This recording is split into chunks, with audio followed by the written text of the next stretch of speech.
প্রতিমা রান্নাঘরে দারুণ একটা রেসিপি নিয়ে চলে এলাম। আজকে করছি পেঁপের হালুয়া। কেউ কিন্তু হাসবেন না, দেখুন কিভাবে আমি তৈরি করছি। পেঁপেটাকে কেটে নিয়েছি, কেটে ছাড়িয়ে ধুয়ে গ্রেট করে নেব। কাঁচা পেঁপেরও করা যায়, এরকম ডাঁসানো পেঁপেরও করা যায়। দেখুন কতটা সুন্দর রঙটা হয়েছে। কড়াইতে অল্প জল দিয়ে পেঁপেটাকে আমি ভাপিয়ে নেব, কাঁচা গন্ধটা এতে কেটে যায়। এদিকে আমি 500 দুধ ফুটিয়ে ঘন করে নিয়েছি। পেঁপের উপকারিতা আমরা সকলেই জানি।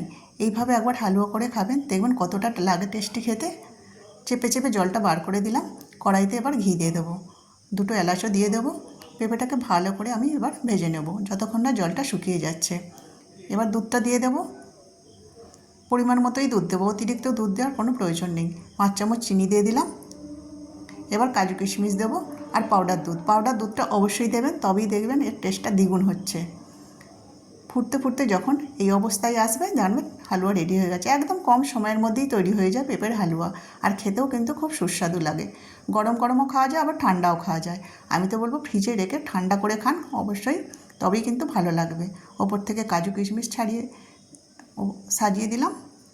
ভালো লাগলে ভিডিওটি লাইক করবেন, সাবস্ক্রাইব করে পাশে থাকবেন। ধন্যবাদ।